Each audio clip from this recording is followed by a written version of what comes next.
Fim de ano e os pais que têm filhos em escolas particulares começam a se preparar para as matrículas. E junto com essas matrículas aí vem taxa de reserva, de vaga, material escolar, vem muitos gastos. E algumas escolas chegam a cobrar até taxa de eventos para o próximo ano. É bom você saber, né, se tem ou não tem que pagar essas taxas, será que elas são abusivas? Aqui comigo para falar sobre esse assunto, o presidente da Comissão de Direito do Consumidor da OAB aqui no Rio Grande do Norte, Marcelo Torres. Bom dia, doutor, bem-vindo aqui ao Bom Dia RN. Vamos começar aqui do básico, porque a situação para o pai e para a mãe que tem criança em escola particular não está nada fácil, já teve um reajuste aí em torno de 14% em média, e vem vários outros gastos. Começando com material escolar. Por exemplo, a gente já sabe que aquele material que é para o aluno, beleza, tem que comprar, a lista está lá, tem que cumprir no geral. Mas o material para a escola não pode de jeito nenhum, né? Existe uma razoabilidade. O direito do consumidor ele é pautado na boa-fé, tanto por parte do fornecedor quanto por parte do consumidor. Dentro desse raciocínio, a escola ela pode até cobrar por algum material que vai ser exigido, como por exemplo folhas de isopor, tinta guache, um pincel, alguma coisa que o material que o aluno vai usar, mas não pode cobrar desarrazoadamente. Infelizmente, aqui no Rio Grande do Norte, nós ainda não temos uma lei que ela prescreva quais são os materiais que efetivamente podem ser cobrados. Usando essa palavra desarrazoadamente, é isso? Seria em excesso? Em excesso. Por exemplo, uma determinada quantidade de folha de isopor até pode, cartolina e tal, mas se o pai desconfiar que está demais, exato, sem folha de isopor, não sei quantas cartolinas, exatamente, ele pode questionar? Pode questionar, como por exemplo, tinta para impressora, várias resmas de papel, o que a gente vai perceber que o aluno não vai utilizar durante o decorrer do semestre. Então, tudo tem que ser dentro da razoabilidade, dentro da proporcionalidade, em razão de nós não termos uma lei. Alguns estados, como o estado de São Paulo, já tem uma lei específica que trata sobre os materiais específicos que podem ser cobrados. Precisamos ativar uma lei como essa aqui. Agora, quando a gente está falando de razoabilidade, de qualquer forma, pode questionar? Pode. Se for muito absurdo? Sem dúvida nenhuma. Cabe ao consumidor, de maneira direta, dentro de um princípio de boa-fé, conversar com a escola, com a instituição e informar que não é razoável comprar todo esse material. Se eu não conseguir resolver com a escola, aí precisa ou contratar um advogado ou ir, por exemplo, numa prática jurídica ou num juizado especial. E as taxas, que sempre vêm nesse período também, tem taxa de reserva de matrícula, algumas escolas, em alguns momentos, abrem mão dela, quando já tem um relacionamento duradouro com aqueles pais, com aqueles alunos. Isso aí pode? Taxa de matrícula, reserva de vaga, isso existe mesmo? Aí é que está, em regra não. Nós temos uma lei específica sobre essa situação, que é a Lei 9.870 de 1999. Essa lei ela tenta informar quais são essas diretrizes básicas, que taxas podem ser cobradas e que taxas não podem ser cobradas. A taxa de reserva de matrícula não pode ser cobrada. Pode acontecer o seguinte, ao final do ano, a escola entra em contato com os pais e pede para que os pais paguem um valor para se demonstrar se quer ou não que seu filho já esteja matriculado no próximo semestre, no próximo ano.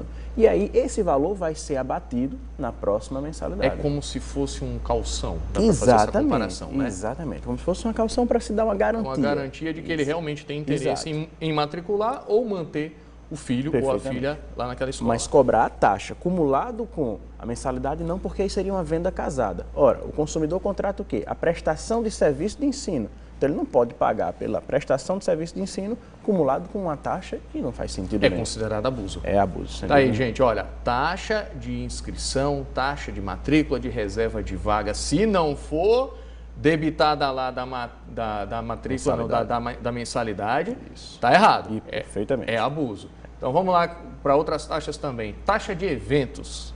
Pode. Aí é que está. Se durante o evento vai ser utilizado algum tipo de material que o aluno venha a ser beneficiado por ele, sim, pode ser cobrado, mas num valor razoável. Se a escola é quem criou o evento e a escola está querendo imputar para o consumidor essa responsabilidade de comprar o material, aí não, é desarrazoado. Se a escola quer criar um evento, ela tem que se responsabilizar por esse evento. Até porque a mensalidade, ela geralmente está dentro. O cálculo da mensalidade não é para levar em conta essa possibilidade de que vai ter lá, sei lá, evento do Dia das Crianças, do Dia das Mães. Isso. Não é para estar calculado lá? Exato. Um valor simbólico uma monta pequena, pode até ser cobrado para que a criança utilize algum material extra ou que utilize alguma roupa específica, mas a escola ela é responsável por promover todo tipo de evento. A gente já teve momentos mais graves, pode-se dizer assim, na história do Brasil, em que essa relação nem sempre foi fácil. E, por exemplo, eu cito agora, a gente está no final do ano, então terminando aí, para muita gente até terminou aí o período letivo, e alguns pais, por um motivo ou outro, atrasaram as prestações, atrasaram as mensalidades escolares. Já tivemos casos de escolas que retiveram documentação, retiveram diplomas, retiveram a documentação do aluno, histórico escolar, por exemplo, que seria necessário para fazer matrícula em outra escola. Não pode fazer isso. Não, a própria supracitada lei 9.870, de 99, ela prescreve que não há essa possibilidade. Se, por exemplo, os pais deixaram de pagar a mensalidade já no mês de agosto, por exemplo, e não pagaram até o final do ano. Primeiro, o garoto, a criança, o aluno, ele tem o direito de receber o seu material, de receber o seu histórico escolar e cabe à escola, se for o caso, ajuizar uma ação de cobrança em desfavor do consumidor que não pagou. Mas todo o material deve ser fornecido. O que a escola pode promover é não reativar, não promover uma nova matrícula do aluno. Isso ela pode fazer. Isso ela pode fazer. Você não me pagou, eu não vou matricular seu filho. Isso ela pode fazer. Pode. Tratamento diferenciado do aluno de maneira nenhuma, né? Não vai fazer essa prova aqui, ele vai sentar num local específico, ele vai ser modificada a sua sala porque ele é inadimplente. Isso é um assédio. Isso é um assédio, é uma taxação, uma discriminação, desrespeito. Agora, normalmente a gente está falando de assuntos que são debatidos no Brasil já há alguns anos e tem um princípio jurídico, se eu me corrija se eu estiver errado, de que ninguém está isento do conhecimento da lei. Ninguém pode dizer assim, eu não sabia dessa lei, então eu não posso ser culpado. Perfeito. As escolas já conhecem isso, né? Exato. Doutor? Não estou falando de novidade aqui. Sem dúvida. E um princípio básico é que o fornecedor ele deve ser muito mais conhecedor das leis do que o consumidor. Porque o pai ele é hipossuficiente, ele tem muitas atribuições. O fornecedor não. Ele escolheu aquela área de atuação, então ele precisa ter pleno conhecimento. Inclusive, precisa informar os pais, inclusive, dessa lei. Porque muitos pais não têm conhecimento. O abuso, ele pode ser punido? Sem dúvida nenhuma. Tanto o Código de Defesa do Consumidor quanto a Lei 9.870, eles prescrevem que, caso ocorra o abuso, há o que se falar no ajuizamento de uma ação de obrigação de fazer, se for o caso, até mesmo uma ação com pedido de danos morais em razão de possíveis constrangimentos que o aluno ou que os pais venham a sofrer ao longo do semestre. Então, no primeiro ponto a gente vai aqui, né? Primeiro é conversar com a escola. Sem dúvida. Para começo de conversa, vai lá na escola, isso aqui não está tão interessante, isso aqui está errado, vai lá e fala com a escola. Segundo, o PROCON, exato, se for do consumidor, e aí realmente você pode chegar a uma ação judicial. Pode, sem dúvida nenhuma. Mas o seu raciocínio é perfeito de tentar resolver a situação amigavelmente, judicialmente, porque é uma escola onde vai se tentar promover uma manutenção daquele vínculo, então não é interessante se ajuizar uma ação, ganhar a ação e manter o aluno matriculado naquela escola. Ele pode até sofrer uma taxação por parte dos seus colegas ou até mesmo da própria instituição. Então, resolver amigavelmente é o melhor caminho. Se não for conclusivo, ajuizar a ação.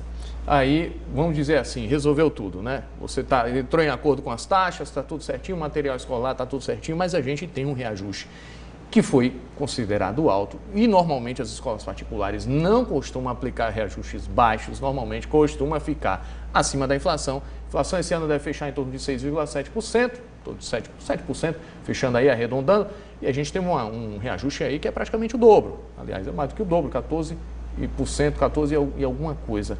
Aí não dá para considerar abuso. Aí é que está. Dá para questionar isso? A lei ela faz menção que pode haver um único reajuste durante o lapso temporal de um ano. Mas de ela quanto não, vai ser, aí... Ela não prescreve. Ela não chega a dizer. Diferente de outras relações do consumidor, eu não posso dizer que isso foi uma cobrança abusiva. Infelizmente não. Não dá para questionar. No mais é conversar com a escola. E tentar resolver amigavelmente. É isso aí. Eu conversei aqui com o Marcelo Torres, que é presidente da Comissão de Direito do Consumidor da OAB aqui no Rio Grande do Norte. E a gente espera, né, que em meio à crise econômica que todo mundo se entenda e não precise chegar nada à justiça, porque quem perde com isso, perde todo mundo, né? Sem dúvida. Perde a escola, perdem os pais, perde o aluno. Tempo e dinheiro. Situação. Tempo e dinheiro, porque tudo isso envolve investimento também. Doutor, muito obrigado. Bom dia para o senhor. Bom dia.